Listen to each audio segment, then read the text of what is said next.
Hello, everybody. Welcome to the Relatable Radio Hour with me, Dr. Green. Thank you so very much for joining. Tonight, we have another incredible guest and another incredible topic that I think is going to be really enlightening coming from his standpoint. I know that he has a lot of nuggets to provide to it. And so I'm excited about hearing his expertise towards this particular field. So we talk a lot about, accomplishing goals, and we talk about, staying consistent, staying vigilant, and, doing your very best so that you can see the outcome of what you want to see. And I think it's important for us to have refreshers and reminders because I know that everybody that's watching this show is trying to attain or achieve some type of goal. And it is very easy for us to lose our attraction and lose our focus. But I think having this conversation tonight will help us to continue the path of accomplishing goals and moving forward. So tonight, I want to introduce to you all Coach Lavell Jackson, and he is the co-defensive coordinator and defensive backs for Minnesota State University. Coach Jackson, how are you doing, sir? Oh, phenomenal, man. Thanks for having me. That's awesome. Great, great. Thank you so much for spending some time because I know this is the height of preparation, I should say, for the season. So just the fact that you took out some time to be with us tonight, I really appreciate it. Um, and if you would, please just kind of share a little bit about yourself so we can just get to know you a little better. Oh yeah, awesome. Like I said, Lavell Jackson, co-defensive coordinator, defensive backs coach here at Minnesota State. This is my seventh season here, right? Wow. Seventh season and 15 years overall coaching here at the collegiate level. Born and raised, Harvey, Illinois, suburb of Chicago, and yeah, I got a wife and six kids, five girls, one boy. Now, now that's I'm sure you could tell us a lot about that experience alone, just Oh yeah, having that's five another girls. episode in general. So thank you so much for just kind of sharing a little bit about yourself. And to be at the same institution for 7 years, it's really speaking quite highly of, just how much you are appreciated for and valued for the work that you're doing there. But kind of talk to us a little bit about, your experience in football, because I know that everybody, whenever they are, an athlete or, just really knowledgeable in a particular area, it starts from somewhere. So tell us a little bit about football and how it resonated in your life. So I started playing football when I was seven, but before then, obviously, I had a couple brothers who played before me or whatnot. But my mom always used to tell me like nobody pushed me into this direction. Like I would sit down myself and really like watch it by myself and nobody around me. And then obviously once I started, seeing my brothers get into it, I got into it even more. All right. So growing up, started playing seven, high school football, ended up going to Nebraska, Omaha, out of high school. Spent a couple years there before I transferred into the University of Sioux Falls, where won a couple national championships there. Had a pretty good playing career, but you know, I always tell the recruits and my guys, football ends for everybody one day, and my body told me. Mm, My body yeah. told me it was time to go, right? But I was fortunate enough that the day after I got done playing, I started coaching. Um, a wonderful man by the name of Jed Stugart. He's the head football coach at Lindenwood, University. Um, asked me to stay on staff with him. He had just taken over the head job from Kalen DeBoer, which I played for. He's the University of Alabama's head coach. So when Jed came on, he asked me to stay on, and I've been rocking ever since. Hmm. Wow. And I know that you probably left out a lot of life learned lessons Oh yeah. throughout that time, but I want to go back and kind of talk about, you know, when it comes to playing a sport, in high school and then transferring that to college, there's a lot of things that you learn about yourself, about your techniques, about the way that you study film and the way that you just kind of show up and present yourself. If you can think about that time, I know I'm taking you way back into time, talking about high school, I'm not but that old. not that long. Okay, not that long ago. Uh, I'm sure you learned a lot, but if you can think about, that just that high school to college, transferring your skills, what are some things that really come top of mind that you really had to grasp really fast and adapt to really fast? I I think this kind of goes for a lot of athletes who transition from high school to college. Is I mean, you were the big dog. You were. Speaking for me personally, I was a pretty. I did a lot of great things in high school, right? And once I got to college, it was like, okay, now you're the low man on the totem pole again. You got to earn everything that comes to you. I mean, but you're talking about watching film. You're talking about, your nutrition, changing the way you eat, and understanding just how life is. Um, just kind of being away from home too, right? That's the other thing too is you're an adult now, right? So you Mhm. kind of got you got to learn how to balance things, and your disciplines have to change, right? I'd honestly say just from going from a kid in Harvey, Illinois, and Chicago, right, and going to Omaha, Nebraska, you learn a thing or two, right, about Mm. being able to be structured a little bit differently, right? Mhm. The experience was awesome. It was awesome, but you grow up pretty fast. Mm. Yeah, the structure is such a foundational part of it because if you, kind of start off in the wrong place, then it's gonna be kind of down pretty fast for you. Yeah. So, what type of things does an athlete such as yourself in that period of their time, what type of things do they learn to kind of keep them fundamentally focused and grounded so that they can continue on that path? Because I don't think people really give uh, collegiate athletes enough credit about all that they are putting forth, because not only are they putting a lot of emphasis into the sport that they're playing, but they also are a student and they Yeah. have to adapt and they have to be away from home and they have to deal with all of these worldly issues to a certain degree. So how is someone like, what are you all doing to kind of balance all of that? Well, time management is key, very key. Like you said, you got the athletics portion of it, but not only the athletics portion of it, man. You gotta make sure you stay on top of your studies, and then the college lifestyle in general, right? With all the other people who aren't athletes, right? And they're doing a whole lot of you know other things that Yeah. that will kind of take you away from your goal, right? Which a lot of people, especially coming from where I came from, a lot of people's goals were to make it pro, right? A lot of people, wanted to take this thing beyond. I mean, I was also one of those guys until, like I said, my body told me it was a wrap.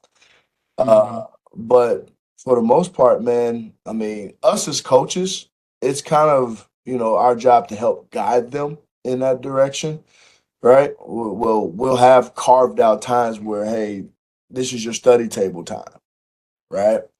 Um, and typically, I'd probably say between studying and all the meetings and the practices and stuff like that, you really don't have a whole lot of time for the social stuff, Hmm. right? Hmm.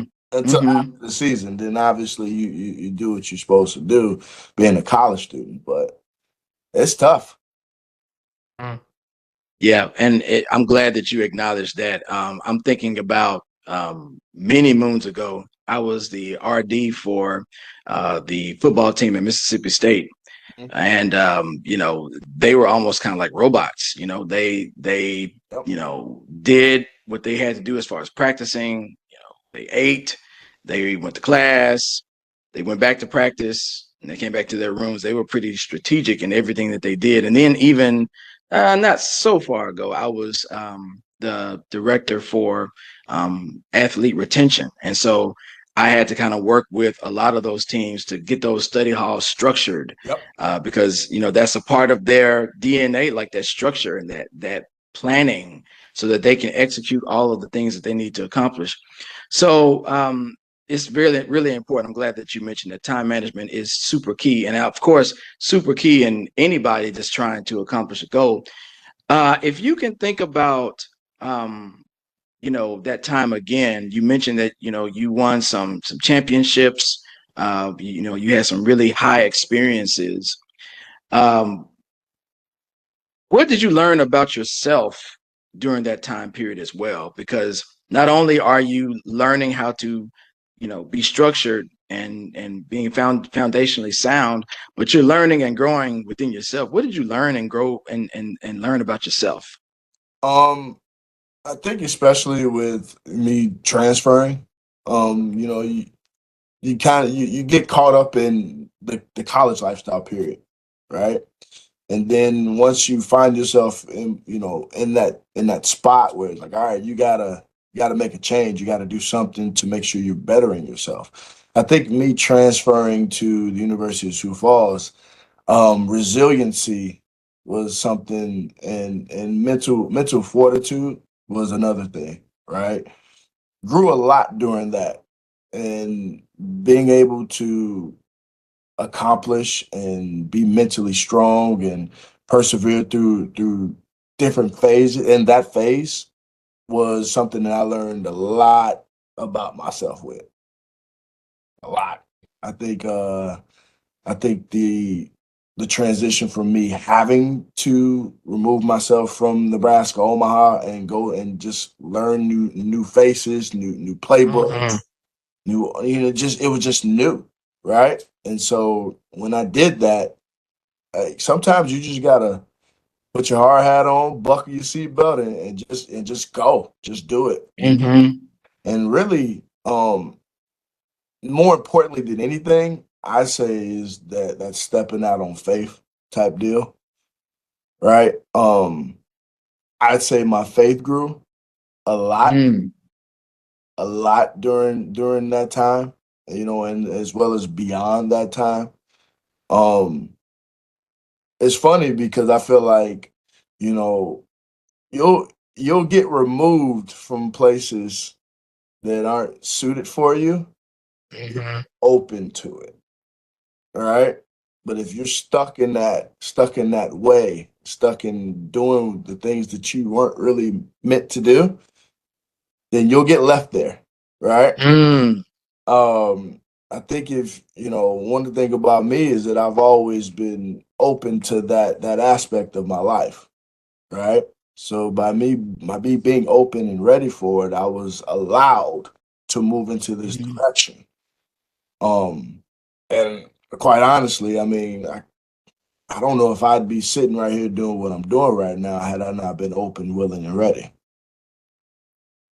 That's a really powerful epiphany. I would love for you just to kind of share more on that because um, you know during that time, being in college, it's really easy for any college student just to, kind of live a surface life. But it sounds like your faith kind of helped you to kind of make some really wise decisions. So, um, yeah, kind of talk more about that. Uh, I think that's really eye opening. I think that, especially being 18, 19, 20, Hmm.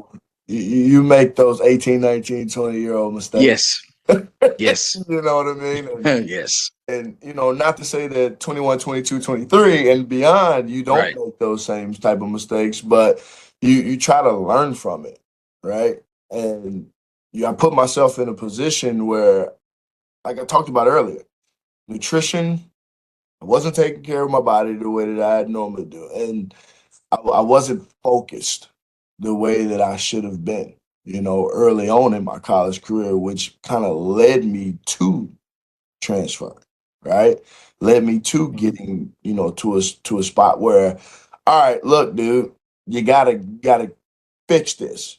You gotta figure Mhm. it out, right? Mhm. And to me, I grew up, where it was you had to your relationship with the Most High has to be at the forefront of a lot of things that you do, everything that you do. Along like a lot of the times, like growing up, I kind of fought that, kind of fought it, you know, and then transition into it, and to this day right now, yes, I'm all about my faith. But back then, when I was younger, you run from destinies, right? Mm. You run from it, and I found myself running a lot, and I think a lot of that had to do with you know, and I've always said to myself, I don't fear anything, right? I've always told myself Yeah. I don't fear it. But a lot of that had to do with, you know, not wanting to accept the things that I knew I was supposed to do, Yeah. which is ultimately fear, right? Um, so any hardship that came my way was a choice of my own, right? But it also shaped me to be able to help young men out today. I've Mm. I've had plenty of student athletes in my offices over the years that I can talk just about anything with them, right? And I felt like me going through those situations and those things, and I know I'm being a little bit vague here, but I'm covering a multitude of bases here, right? Mhm. Me being Mhm. able to be in those situations and in that light allows me to sit here when a kid is coming across me saying, Coach, I don't know what to do, right?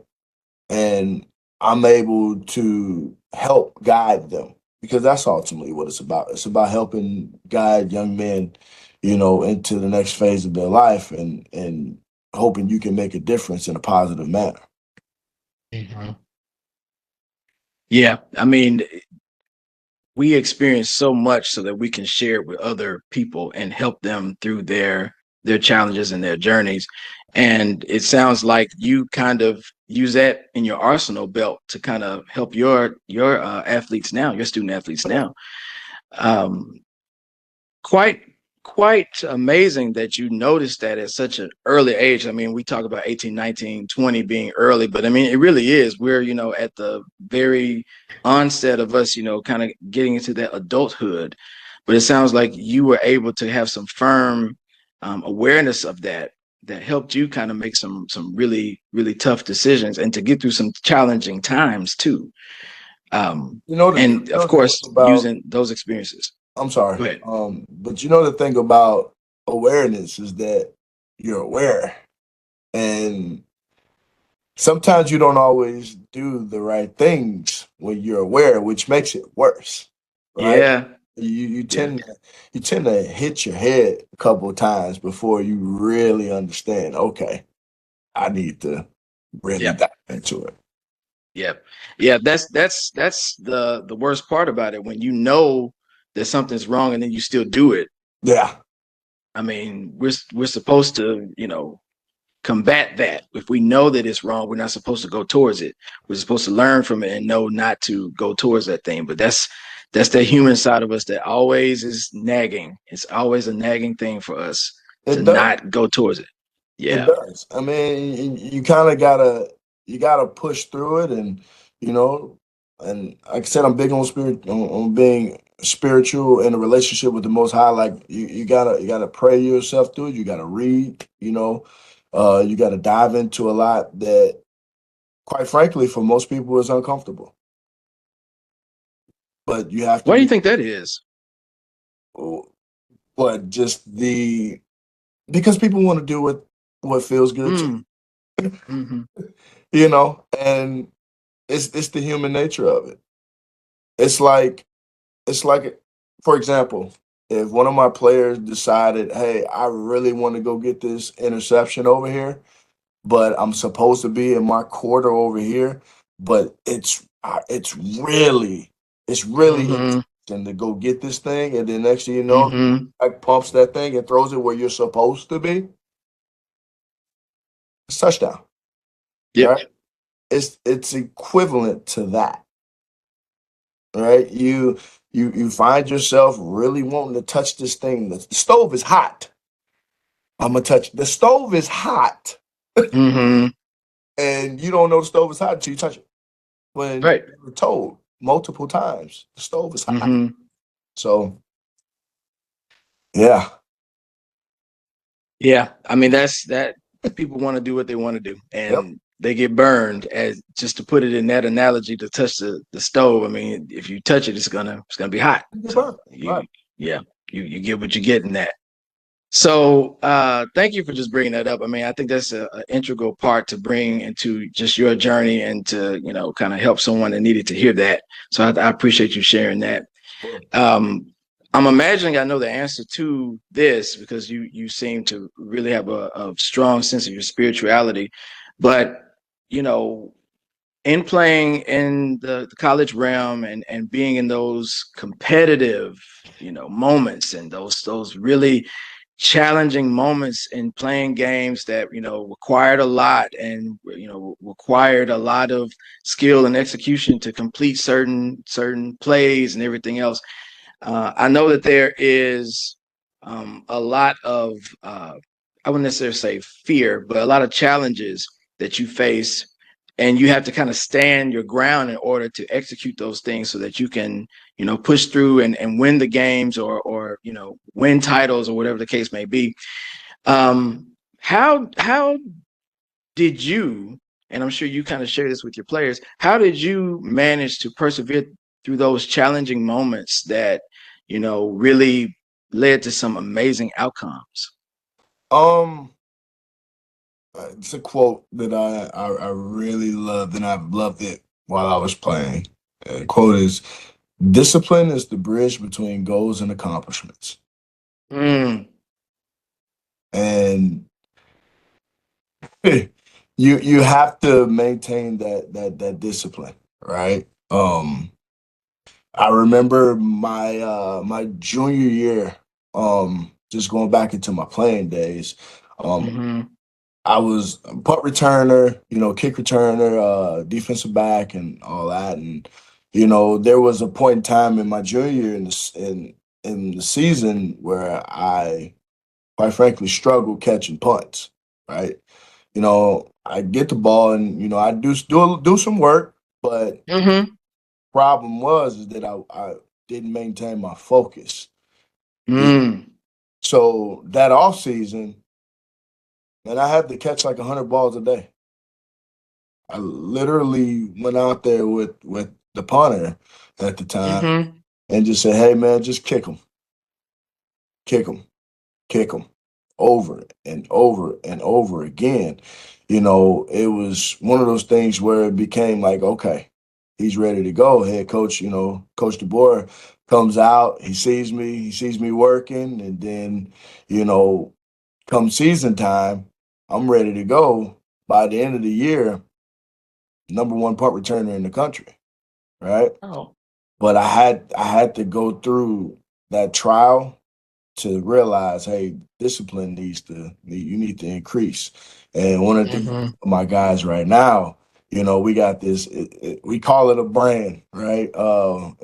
It's re up, right? It's an acronym. It stands for raise expectation until proven.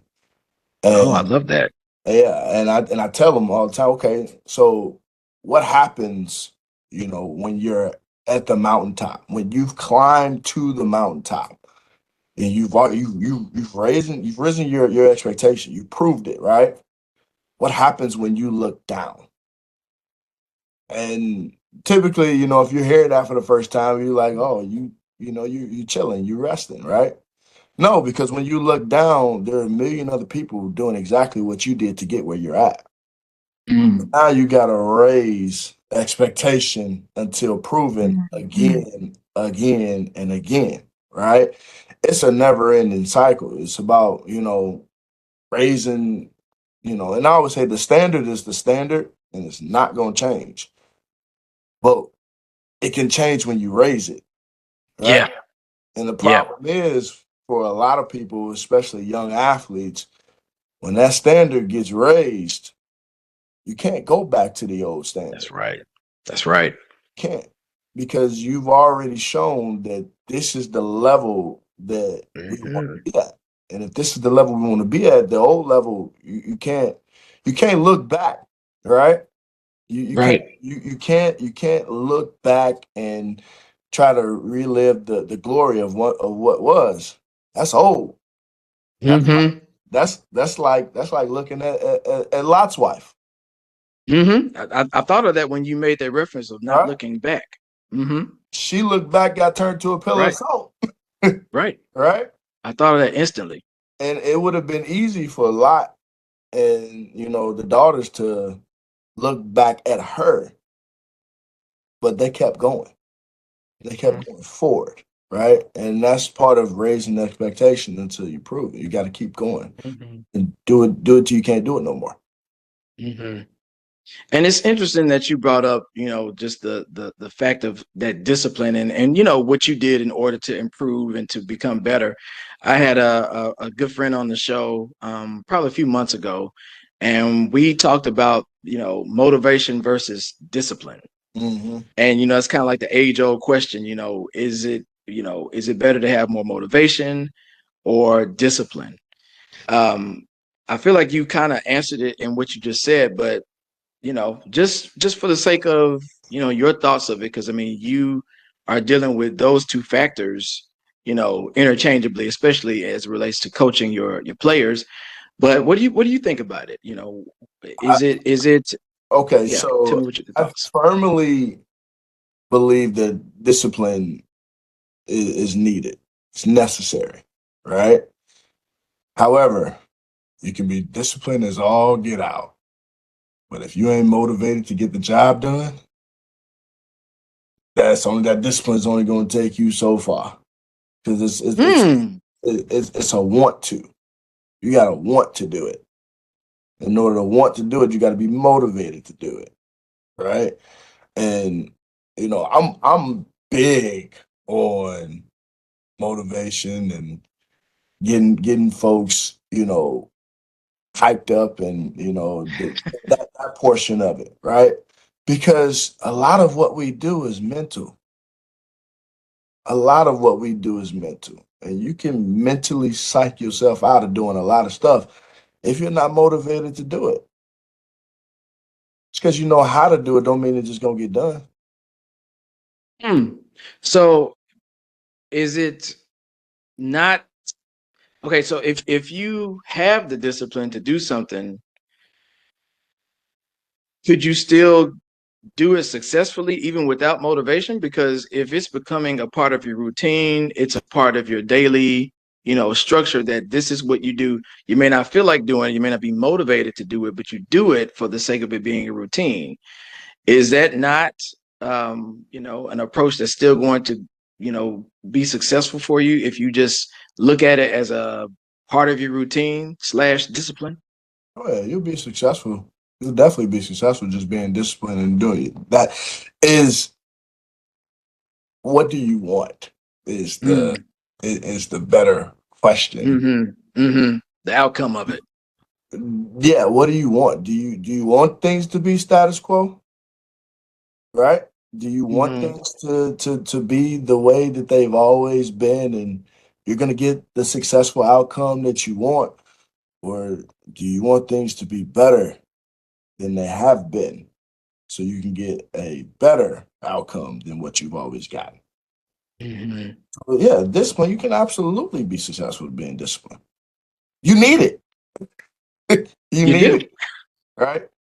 because just on the same token that I said, it matters on the motivational side.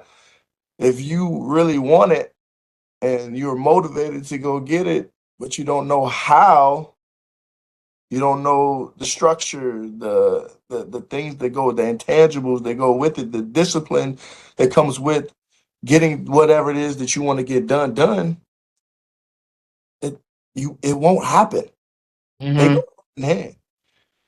What was the saying? You can't have one without the other. Right. Yeah. So I'm interested now because I mean you've shared that you motivate your players, and you get them to kind of getting that place of accomplishing. So how do people get motivated? Let me ask it this way: how do you motivate your players, and how can someone listening learn to be more self motivated for themselves? Uh, it's about tapping in to that psyche. It's about Mm, tapping to that place that if you know who your guys are and you know what it is, what the goal is, and where we want to be, and you can really dive into it, right? You can pull out something special out of them. Like a lot of people don't know what they're capable of just yet, mm, right? It hasn't been pulled out. And so my mm, job, one of my jobs when I'm in that mode is mhm, is to take them to a place where the hairs on their arms raise, mhm, right? On the back of their necks, they in their mind, they're ready to run through a brick wall. mhm, That's the place where we need to go. mhm. Feel like, for the most part, that's always been kind of my thing, right? To let's go on this journey. Mhm. Let's go on this Mhm. journey real fast. Let's go there, right? Mhm. And the outcome, you got to go 1-0. Mhm. So I'm really loving that because although I am not the coach that you are, I am a life coach. And I feel like a lot of what you just said is what exactly I do with my clients, helping them to see their potential, serving as an accountability partner to make sure that they, accomplish the goals that they want to accomplish.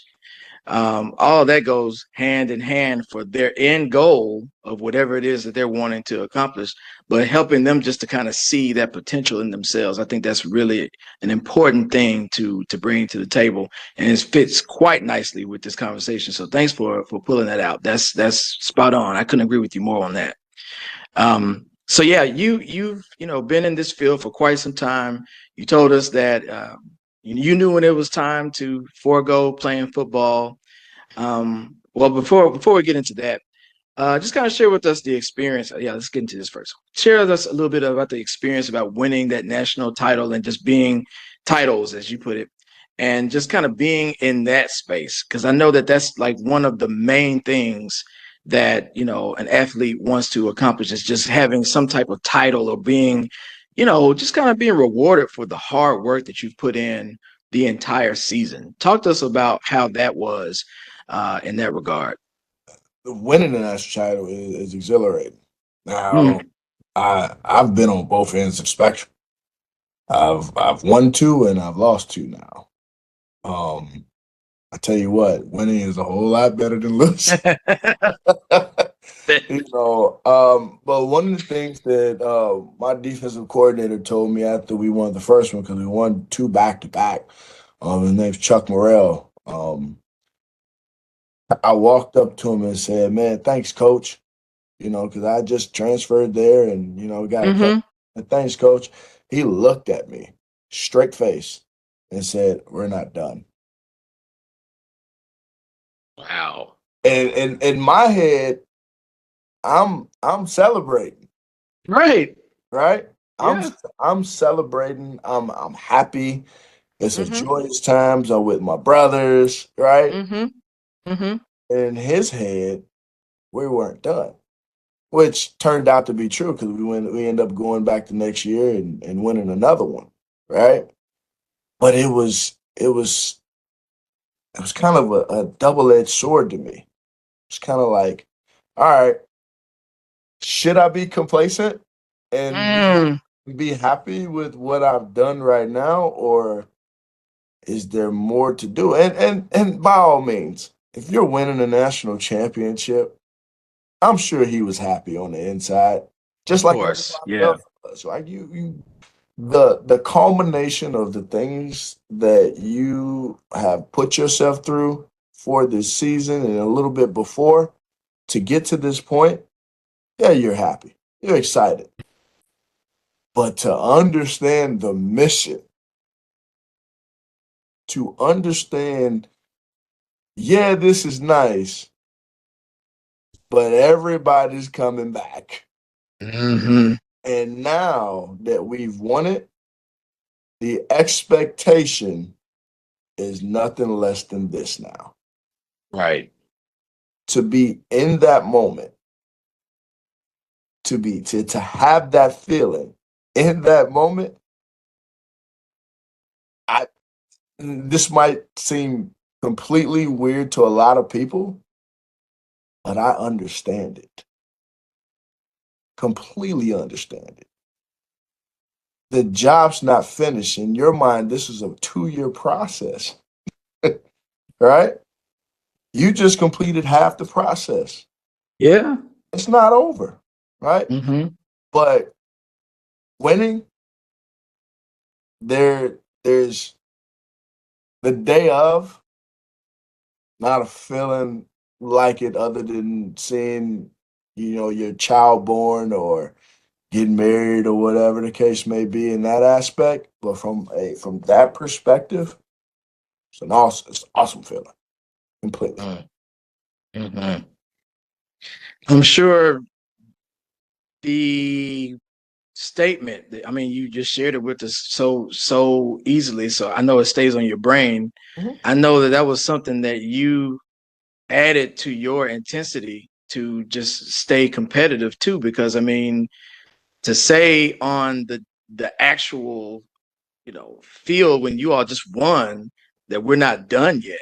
I mean, that says volumes. Um, so after kind of experiencing, like you said, the football experience, you knew when it was time. Your body knew it was time to let it go. You went into the coaching space, and I know that that is a tricky space because being that you were a former player, you have a lot to kind of provide and the nuggets that you have to share. But I'm sure, the crafting of it, had to come with a little finesse and it had to come with a little bit of your own formula injected into, making it a successful thing for you. Talk to us a Yes. little bit about getting into the role as a coach and, all of uh, the transferable things that yet again you were having to do coming from the player to the coach. I mean, yeah. So there were things that me as a player that transitioned into coaching and things that I still teach today from my own experiences. But I would be remiss to say that I didn't have a lot of guidance and mentors along the way. I just spoke about three of them before we even start talking about this topic. Mm-hmm. Dylan DeBoer, Chuck Morrell, Jed Stugart gave me my first job. A guy who was my ultimate mentor is the head coach of Valdosta State, Tremaine Jackson. Um, he really helped me and guided me a lot to make sure that I was going to be the coach that I am today. Um, and it's funny because I honestly feel like the Most High puts people in your area and in your lane just to get you ready for what's to come, right? Mhm. And Yes. you know, it's for me. I can see, and it's a couple other people too. I don't feel bad for leaving people out, but when you start talking about, those guys were some of the main guys. Guy named Paul Hubbard. He helped me a lot. Just I can see everything that I do.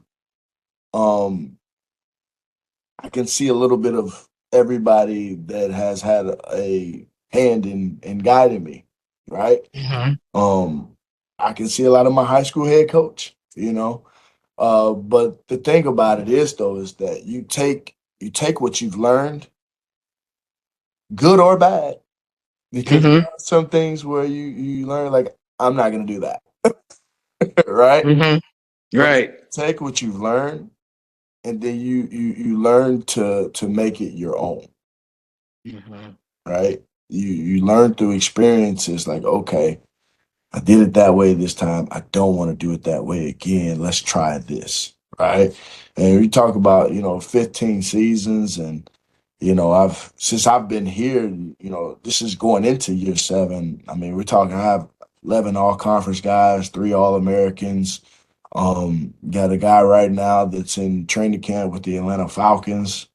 Got another guy, another DB who's playing in the CFL. Like that's I'd say that I'm just trying to leave an imprint on these guys that they can be successful. Have you found it challenging to connect with players, whether it's because their learning style is different, they may not just be adaptable as fast as some others. Um, are there issues in that regard? Especially when we talk a lot about education being what it is today, and the way that students kind of show up to class and how things are just kind of really kind of watered down, so to speak. Um, is that ever a problem? When you see some of your players or having to deal with them. I'm gonna say a cliche, but it's so true. Players don't care what you know until they know what you know that you care, Oh, right? yeah. And Hmm. so I say it all the time. I will always say it, no matter if it's a recruit or one of my own guys. This is bigger than football. This is bigger than football. Hmm. My job is to make sure you leave out of here a better husband, a better father, um, your growth spiritually. Like my job is to make sure you're better, and then we're gonna win some football games along the way, and you're gonna be. I am going to absolutely pour everything out of you when it comes Hmm. to the type of athlete that you are. Hmm. I'm demanding in that aspect, right? But I'm gonna be right here, sitting here, looking at you and helping you through life, right? Hmm. Helping you through whatever issues or even the good times. Good times, I'm gonna be right here. Hmm.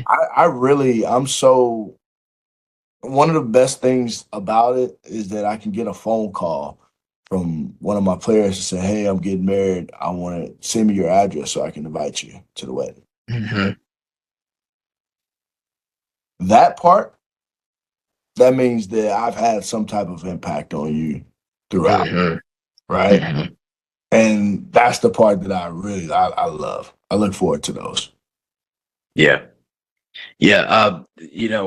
When you're able to impact somebody's life, I mean, that is probably one of the best rewards ever. Again, just kind of tapping into that coaching space that we both kind of share in different capacities. But yeah, that's quite rewarding. How do you find yourself being able to invest and pour so much into your players? Um, I don't know. It's just I honestly feel like it's just naturally in me, right? It's naturally something that I gravitate toward, and being personable and just having that relationship, right?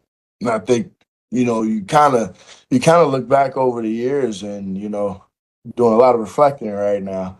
You kind of look back over the years, and you realize that you have people that did it for you, right? Mm. There are people that did it for you, and it's like, okay, this was given to me.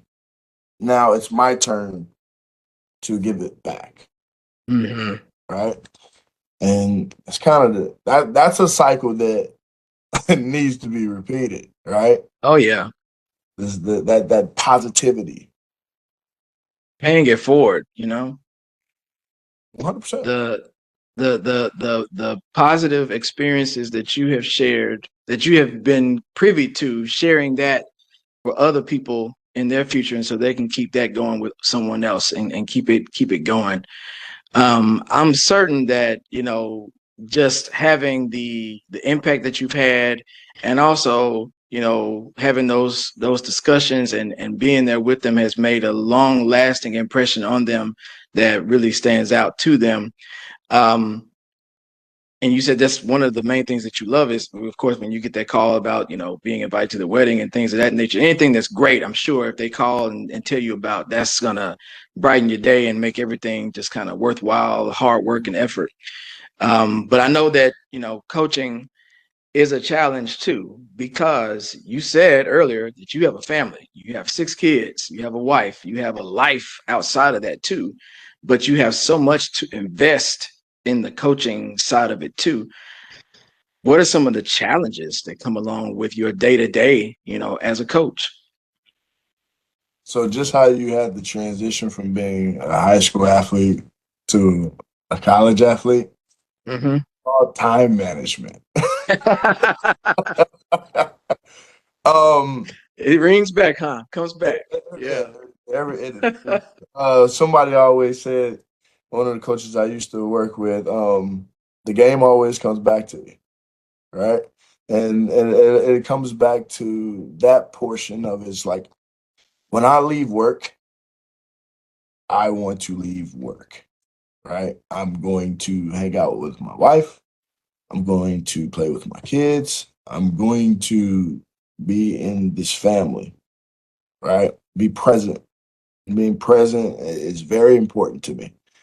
Um, Now they all go to sleep, and if there's work that needs to be done, then once they go to sleep, I'll finish the Yeah. work, right? But as long as it's just important to me to be present. It's important, right? It's just as important as winning football games. And we all know as coaches, that's what we live and die on is winning football games, right? Yeah. The other Sounds part, like a little bit of the time management and the discipline that we talked yeah, about. yeah, If you had to kind of put that context in, is that's what's kind of ringing out, and then the motivation. I mean, you're motivated to do it, yep. and then the discipline takes place when you got to get something done, you get it done, and The then of the course re- using that time management. I think the real thing that, and this is something that bring up that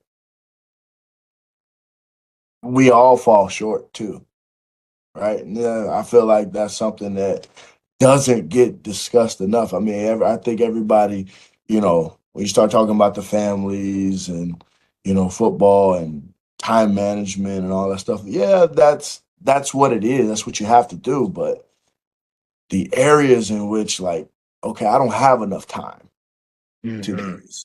I'm going to be in the office from this time to this time, which means I probably only get an hour with my kids, or and even after that, I get maybe 20 minutes with my wife, Hmm. right? It's it's that part right there that you have to learn how to manage, push through, and then figure out a way to make it better. And I like that, that area and that space right there, I feel like needs to be talked about more a little bit. Yeah. And, maybe even, just figured out, right? Hmm. Yeah. But all else though, man, it's phenomenal when you have that family support, right? You know, a children who come to the games, a wife who's there supporting you, that helps a lot. That helps a lot. It's lovely to see, after a game, I'm looking around and I see my wife and kids coming to find me, right? And they're standing right there. That's the that's the glorious part about that all. And it just works together. Love it. Love that. And that's got to be a great feeling. So I know I'm putting you on the spot, but I kind of go ahead. Especially after a win. That's all. Yeah, that makes it even better. Winning is always better than not winning, right? So Right. yeah, that's key. I know I'm putting you on the spot by kind of asking you this, but you've shared a lot of nuggets, just and executing, being vigilant, uh, accomplishing goals, doing things that you want to do. And of course, brought up the motivation versus discipline question to you. But if you were to share Coach Jackson's cheat sheet of accomplishing goals, what do you think it would include? Cheat sheet to accomplishing goals. Um, First and foremost, know what it is that you're trying to accomplish. What is, it's three questions really, right? It's the why, the what, and the how. Uh, what do you want? Mm-hmm. Why do you want it? Mm-hmm. And how are you going to accomplish it? Right? And that's not just a football thing either. That's a life thing, right? Write it down. Put it on a sticky note. Flash it Mm-hmm. all. Put it where you need to put it. Remind yourself daily of what it is that you're doing and why you're doing it for, and then get it done. Mm-hmm. I love that. And I can see that clearly with something that you would tell your players too. It's just something that's really succinct and just like clear to the point. I love it. Love that. What is one word that affirms who you are? Love, love, and just to expound a little bit on that, a lot of people, and I heard this earlier too. A lot of people say love is a verb. Mhm. To me, love is a choice. That means I have to actively choose Mhm. to love every single day. It comes in the fact of renewing your mind every day. I have to actively choose to do it. I have to actually choose to love my job, choose to love the sport, choose to love in general. Wife, Mhm. kids, whatever the case may be. Obviously, that's unconditional, right? But I'm choosing to do it because that's the thing that we were given when we were given this life. It's a choice. You choose the path that you want to go down. Then you deal with the consequences, good or bad, of what path that you chose. But you have choice. Mhm. So I choose love. Mhm. That's excellent. Coach Jackson, thank you so very much for being on our show tonight and sharing, like I said, the nuggets that you shared as far as staying vigilant, accomplishing goals. I think it's a great way to refresh the listeners on accomplishing their goals and, learning through your journey how it's worked for you and how you've been able to execute it. So thank you so very much for joining and sharing that with us tonight. If individuals want to get in touch with you, how can they do so? Yeah. First of all, thanks for having me. It was awesome. Uh, on Twitter, you can contact me at Coach Jackson 32. Instagram is Coach underscore Jack 32. And yeah, you guys want to check out Minnesota State football, MSUMavericks.com. I will definitely be tuned in this season. I will. And before we leave, what is one thing that you are grateful for today? I'm grateful for this opportunity, but Oh, I am grateful for just life in general. Mm-hmm. Life, the blessing that I have to see another day and to Mm-hmm.